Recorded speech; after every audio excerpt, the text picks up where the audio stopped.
Takip edebilirsiniz Jump Cloud üzerinden. Eski Resmo hesapları hala var mı yok mu bilmiyorum tabii ama güzel bir başarı hikayesi diyelim Türkiye'den çıkan bir şirket olarak. Mustafa bizimle tabii birçok kez daha önce de konuşmuştu. Mustafa Bazvitas. Hello everyone, thank you for attending my presentation. I will be talking about maximizing developer productivity in Kubernetes because there are many things you can do. It seems trivial enough, but there are some issues that you need to be thinking about before attempting it, why you should be doing it, why you shouldn't be doing it, how you should be doing it. It's a huge issue.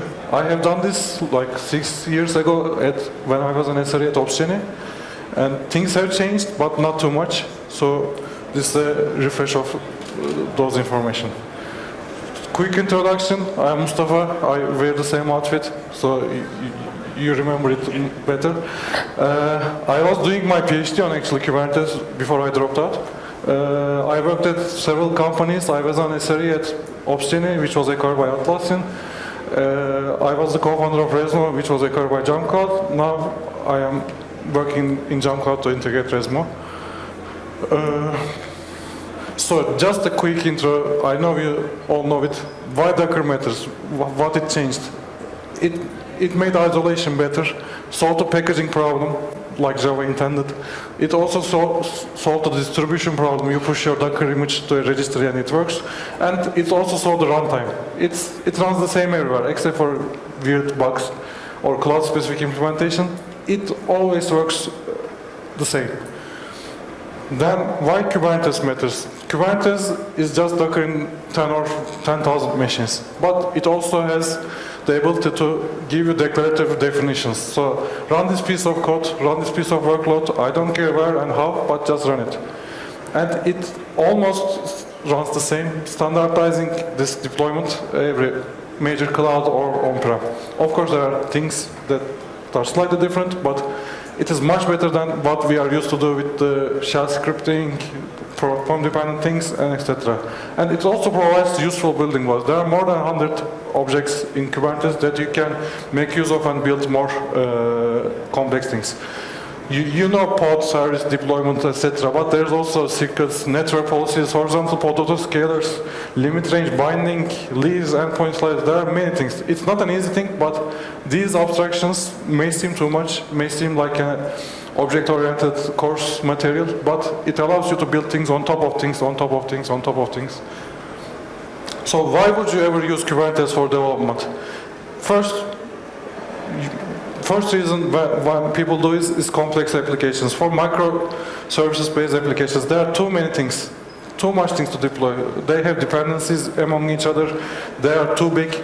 They sometimes have access to corporate network services and shared databases that you often find hard replicating in a developer machine.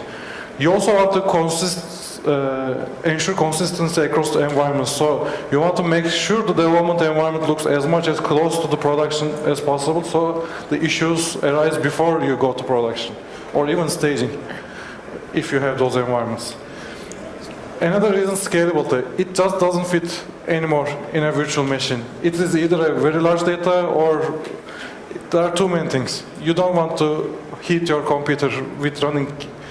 You are working on one service, why you need to run 100 services on your computer just to develop a simple bug fix. Another big thing is it makes the onboarding very easy. You work on this, you provide declarative environments, so you also make a consistent, isolated environment in a cloud, tested same way in every machine, so developers don't have their weird things that each of them do independently. So your new hires can be productive in day one, probably in the first week, but that's the goal. So you also make practices like recovery, load balancing, that Kubernetes wants to learn about your workloads so that developers are aware of it. Not everyone has that DevOps experience, not everyone knows they need to provide health checks or monitoring best practices, so you shift that left to the developers. They at least know about it. They don't have to know it perfectly, but you can shift it. One additional huge benefit is also you can make a preview environment. You work on something, it's not on your machine, it's on the cloud, it's on a Kubernetes cluster. A designer can give feedback, a product manager can use it, or another developer can debug your service very easily without being near you. I will also talk about why you probably don't need Kubernetes for development. You have a simple applications. Don't just overcomplicate things just to have a CV item on your resume. Everyone does it. We find most of the DevOps technology is very shiny. I want to use it, I need to use it. You might not use it because it's not an easy thing. It might be, the benefits of it comes when you hit a certain scale, both on employees, both on complexity. It also has a steep learning curve. I mean, it looks easy, but complexities can overwhelm you if you have no experience, because you will need to manage the Kubernetes itself. Even in the managed cloud, you will need to manage a Kubernetes cluster. Alternatives just may suffice. Docker Compose can fit in your machine. Even if there's too many things to do, you can run just the Docker Compose files on your machine for the dependent services. Or maybe you just open a very large virtual machine on the cloud. It might work. There's also cost considerations, both for infrastructure. It's not free, it requires other things. Cloud is mostly expensive, and the most important thing is there is an operational management overhead. You need to hire SREs and DevOps. Their whole job will be looking after the things they provide to the developers. Or the developers will be doing this on their own time, which will make them lose their own development time where they are supposed to just bring business logic to the applications. So it is easy to calculate cost of goods. Like MacBook Air is a cheaper one, MacBook Pro is a cheaper one, and almost equivalent EC2 instance. You can say, yeah, why would I run in cloud where a machine just make it worthwhile in 4 months or 5 months of cost? But this is not the actual cost. How many hours your developers lose on average on to fix their workspace? How much do you pay them? So you can calculate the cost. What could have you done instead of fiddling with that workspace? Did you lose any deadlines, any deliverables? How is the new platform you built is not just fixing but accelerating your workflows? Also, do you have enough people and budget to take care of the new development experience? It's not an easy thing to decide, but it is a good way to think about the actual cost, just rather than the hardware cost. So, how would you go on using namespaces, developer namespaces in Kubernetes? In Kubernetes, you just create a namespace. Every operations you make will be applied to that namespace, and when you delete it, it will be just deleted. It's a perfect, almost perfect isolation for a management perspective. So you can also automate environment setup. You can just write some scripts or use customize or other things to make the deployment of your services easy. You can go ahead and put that same scripts to the CI/CD integration so that when you push a change, it's reflected on that shared cluster. You can also do, when you put everyone in the same basket, you also need to be aware of the limits. You cannot just say less than 1,000 of machines in one computer. There will be limits that you need to be aware of. You need to apply those limits to the namespaces, the workloads itself. You also need to think about security. It's just not security, but it's just an accidental way of tampering with each other's workspaces. You don't want the developer to delete other developers' workload just by a single command. So setting up role-based access is essential. So the basic method is what? You have the Docker image, you just build it, push it to a registry, and update your Kubernetes deployments so it runs. But if you imagine this, it will take too much time. And if you are in Turkey, you will see that the upload speeds here are not great at all. It will take more hours to work on just uploading the images and waiting for deployment to be complete and to work on the feature stuff. So what is an intermediate method? So you can, to mitigate this, automate the CI/CD deployment. Instead of building the image locally, you just tell your GitHub Actions, Jenkins, etc., Bitbucket pipelines to do it for you. So you can automate that build, test, deploy, and preview environments just from branches. You can use Helm charts or customize so that you can manage your own versioning of things, do more complex things than just deploying software. Maybe do a DB migration before you do a new deployment. You can go ahead and apply GitOps. You can declare everything in an Argo CD or Flux environment, you can manage your both infrastructure and namespace configuration, and you can enable the syncing with the already existing GitOps tools.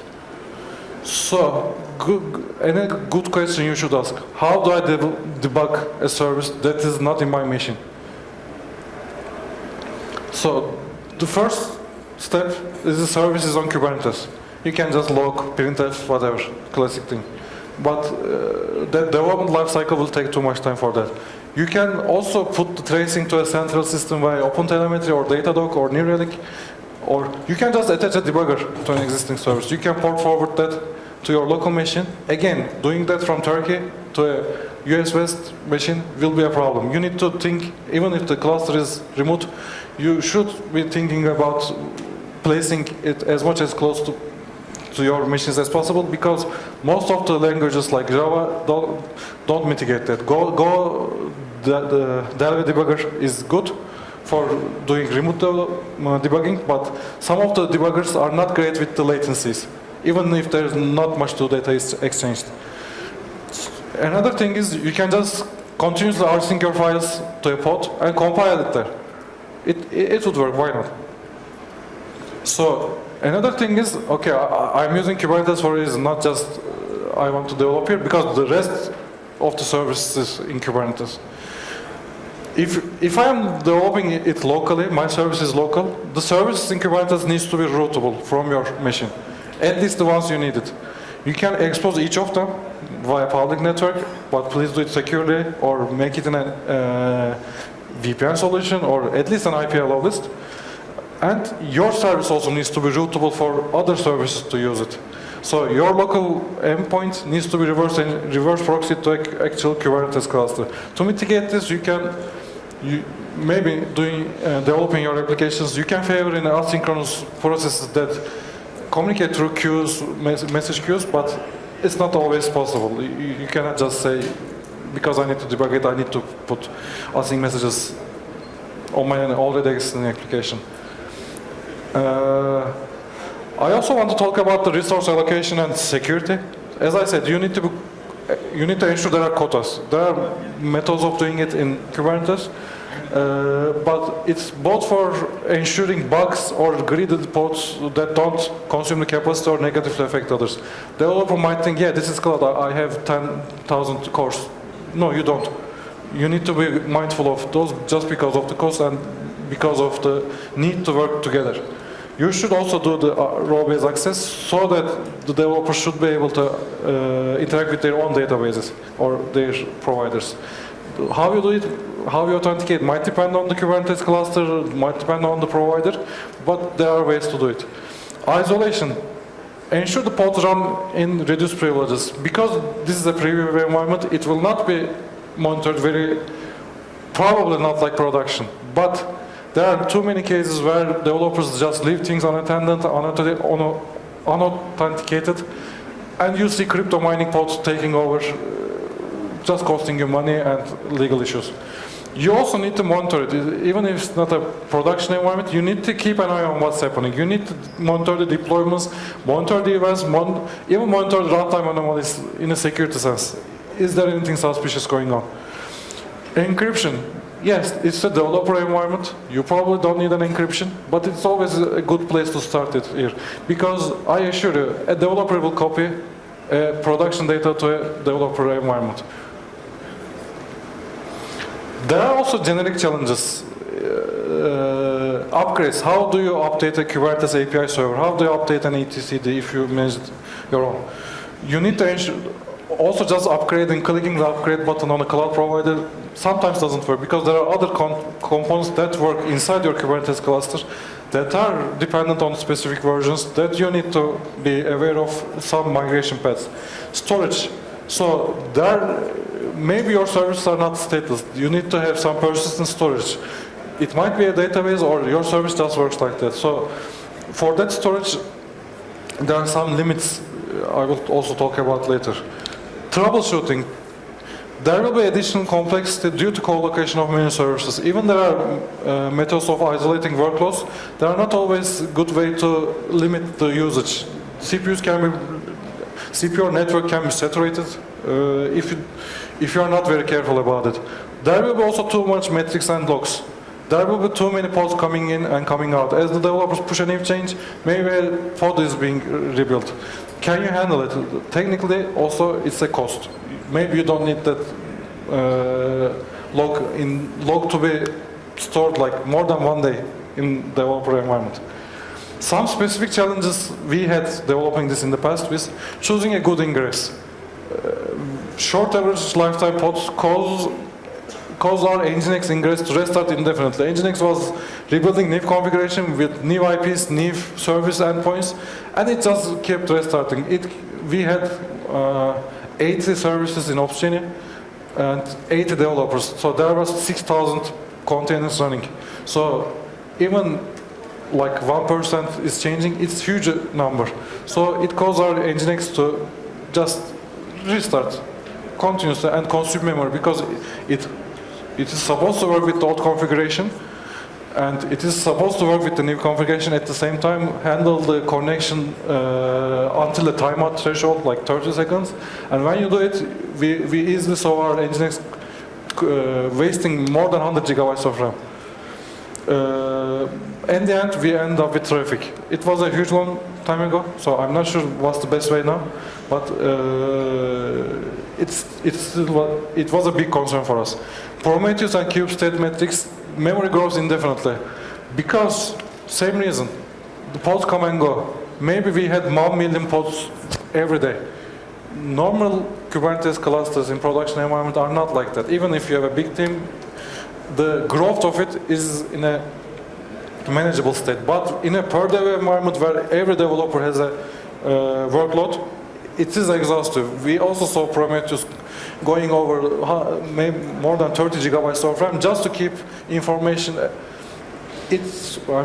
Combined with Cube state metrics, for every pod we had more than hundreds of metrics. That is not even relevant to us because they just die with the new deployment. DNS crashes, you can see, it's just an IP lookup, how hard it could be. It is hard. There are, again, too many changes. It gets saturated, and it cannot answer to queries like, where is this service, where is this new endpoint?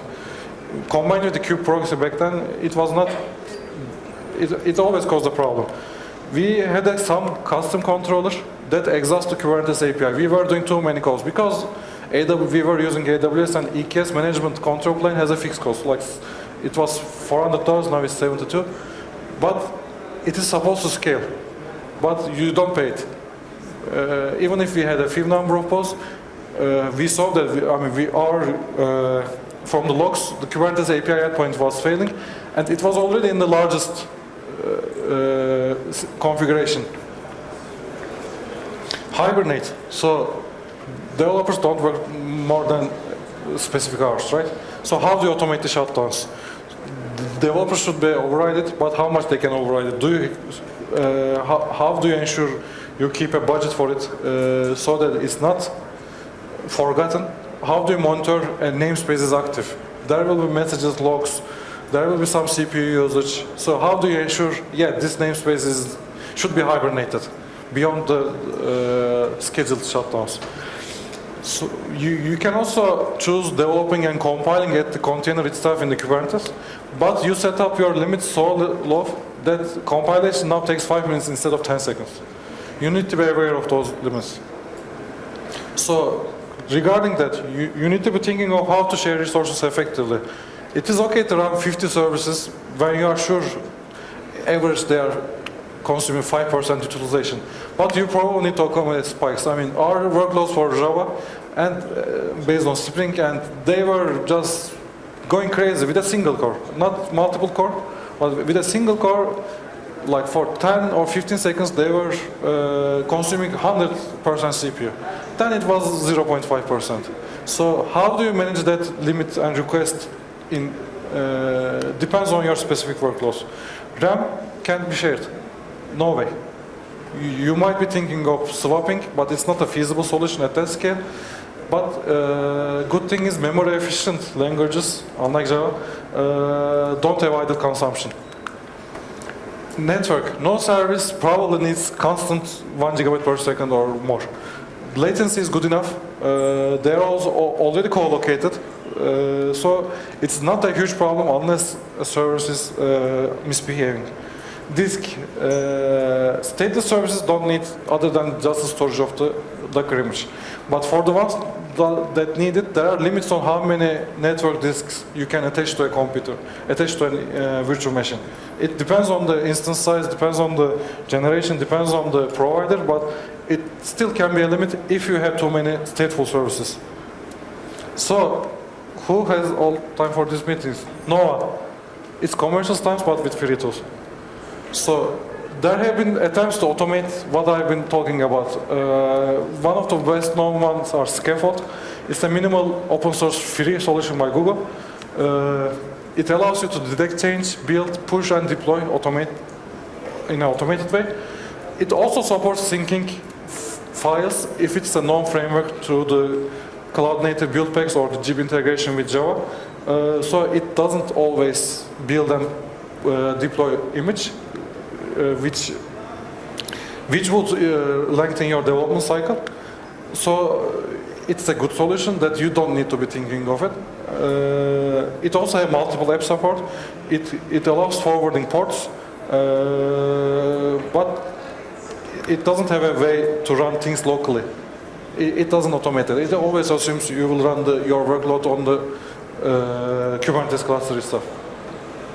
Bridge to Kubernetes, it is very similar to Scaffold. It is specific to Visual Studio and Visual Studio Code. It allows your development service to be in local, but it also requires modification of HTTP headers, which can be problematic for some workloads. Namespaces is a CNCF project. It allows hot reload. It allows multiple tasks and services so that you can say, yeah, I need to run this before I do that. All of that in a graph. It also starts interactive terminals so you can do your own things. It automates port forwarding. It also allows debugging. So you can debug the service that is running in the dev space. But it also doesn't let you run in your local machine. Telepresence is only focused on, it's a free tool but also backed with a commercial company.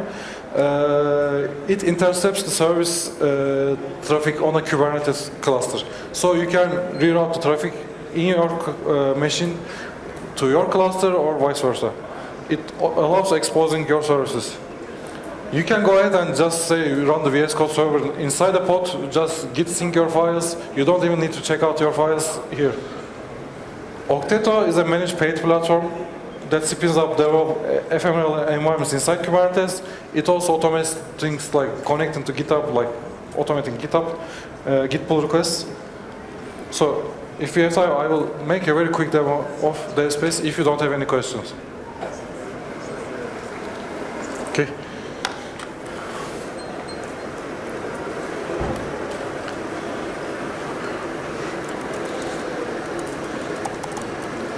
So this is a very simple Go project with Mango. You can.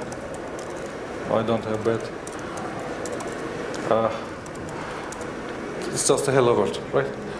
It also has a dev space YAML file that defines how this project is supposed to be deployed. This is a very simple image. You can automate things via modifying these fields, but it says I have one service, it's based on the Golang image. And that name is my app. So when I do that my app, I want to make sure the container is just doing nothing. I want to run this way. It allows customization. It doesn't impose anything. So my working there is this. I also want my service to be SSH routable. You can just SSH into a container. You don't think you should be doing that, but it allows running things without fiddling with the Kubernetes kubectl commands. It allows forwarding ports. I need that 9000 port available here. I need to sync my local app folder to there. I also need to, this is an example, but it also allows syncing your Git credentials so you can pull Git projects there.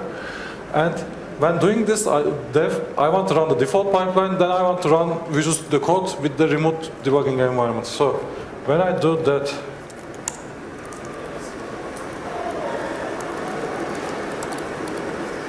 I have a Minikube cluster here that already has a pod, so it runs a bit faster. So it does initial sync, and Yeah. It opened the VS Code for me.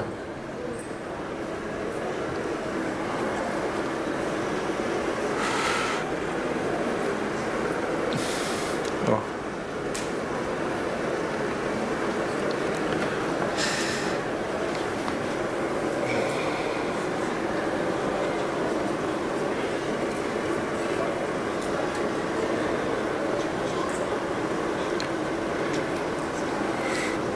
The internet here is a bit slow.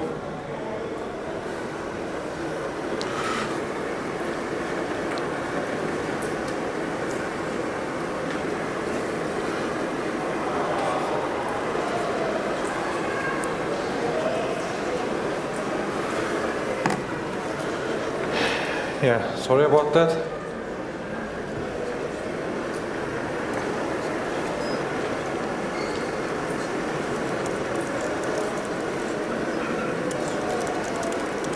While it's doing that, at least we will have a look at how it works, how it's supposed to work. So there is a project I call DevSpace Dev in my Kubernetes namespace. This is the same project. So it's the same configuration. What it does is it will create a pod, it will upload a helper binary so that the file syncing works, the port forwarding works, and it will run the commands based on that YAML file. And when it starts, you can just start it in your namespace, and you will be able to directly change the code, debug it here, and it will sync the changes to your container. Let me look how it's, okay, it's not progressing well, so not to waste time, I'm skipping it. So thank you everyone for attending. If you have any questions, I will be pleased to answer them.